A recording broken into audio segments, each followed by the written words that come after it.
महामारी से इस जंग में यदि हम कमजोर पड़ रहे हैं तो इसकी एक बहुत बड़ी वजह ऑक्सीजन और रेमडेसिविर इंजेक्शन की कमी है। भोपाल की ही बात करें तो ऑक्सीजन की किल्लत का अंदाजा इस बात से लगाया जा सकता है कि यहां भेल यानी BHEL के ऑक्सीजन प्लांट में दिन भर लंबी कतारें लग रही है गाड़ियों की, और उसके बाद भी अस्पतालों में ऑक्सीजन की पर्याप्त सप्लाई ठीक से नहीं हो पा रही है। लंबी लंबी कतारें, घंटों का इंतजार, ऑक्सीजन की दरकार, आखिर कैसे लौटेंगी सांसें?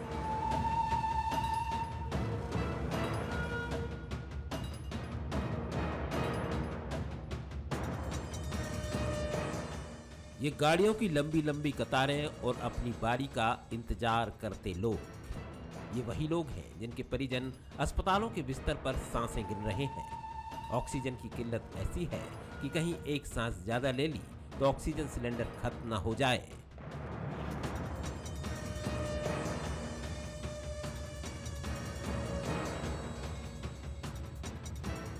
ऐसे हालात खुद बयान कर रहे हैं। राजधानी के कई अस्पतालों में ऑक्सीजन की किल्लत है। अस्पताल प्रबंधन के लोग भी ऑक्सीजन के लिए कतारों में लगे हैं। परिवार के लोग ऑक्सीजन सिलेंडर के लिए एक दरवाजे से दूसरे दरवाजे का चक्कर लगा रहे हैं, बस इस आस के साथ कहीं एक ही ऑक्सीजन सिलेंडर मिल जाए और अपनों की जान बच जाए। सर, आखिर इतनी लंबी लाइन लग रही, क्या कारण है? अंदर क्या है, 5 गाड़ी भेज रहे हैं हम, 5 भरने के बाद दूसरी 5 भेज रहे हैं। ठीक है, 5 गाड़ी भरने के बाद दूसरी 5 जा रही है। एक दिन में आप कितने सिलेंडर दे रहे हैं? कम से कम 700 सिलेंडर की सप्लाई होती है, मतलब पर डे। ठीक है ना। और ये जो इमरजेंसी वाला सिंगल उनको अलग से छोड़ देते हैं हम। कुछ लोग बोल रहे हैं सर कि यहाँ पर कोई दूसरे वाहन आ रहा है, वो पहले जा रहे हैं, अस्पताल की एम्बुलेंस खड़ी हुई। नहीं, ऐसा नहीं है। इमरजेंसी वाले जो सिंगल सिलेंडर वाले वो पहले जा रहे हैं, और बाकी जो है अंदर पहले सब जाते थे, मगर कल अंदर झगड़ा हो गया ड्राइवरों का आपस में, इसलिए आज बाहर खड़ा कर रहे हैं। 5 भेज रहे हैं। सिर पर तपता सूरज है, लेकिन मन में अपनों को बचाने का संकल्प। तस्वीरें खुद ब खुद बहुत कुछ कहती है। तस्वीरों में गाड़ियों की कतारें, कोई चटाई बिछाकर बैठा है तो कोई सिर पर छांव बनाकर, सिर्फ इसलिए कि ऑक्सीजन सिलेंडर रिफिल हो जाए और अपनों की जान बच जाए। मेरे फादर घर में अभी विदाउट ऑक्सीजन है, मैं सिलेंडर रिफिल कराने लाया हूँ। अब इस दौरान अगर कुछ भी अनहोनी होती है तो उसका कौन जिम्मेदार होगा?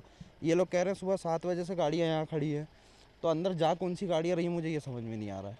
आप कितनी देर से वेट कर रहे हैं? मैं साहब सुबह से खड़ा हूँ, 11 बजे से। केयर ही नहीं कर रहा है हॉस्पिटल वाले, हमको मरीज है, हमको ही केयर करना है।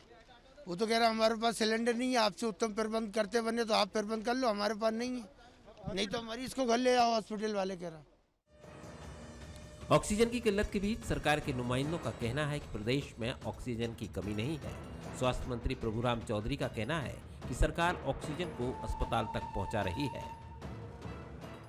प्लांट है, उनके बाहर लंबी लंबी कतारें लगी हुई वाहनों की, उसको लेकर आप क्या कहें? जमीनी स्तर पे तो कुछ अलग ही नजर आ रहा है। देखिए, अभी मैं आपको बताना चाहता हूं कि जो हमारी ऑक्सीजन कल की तारीख में भी जो हमको 461 मेट्रिक टन की उपलब्धता ऑक्सीजन की रही थी, उसमें एनॉक्स से 159 मेट्रिक टन, और जो प्रेक्सियर इनर्ट से 98 मेट्रिक टन, अदर LMO से 112 मेट्रिक टन और ASU से 92, ये हमारी ऑक्सीजन की उपलब्धता 461 टन रही है।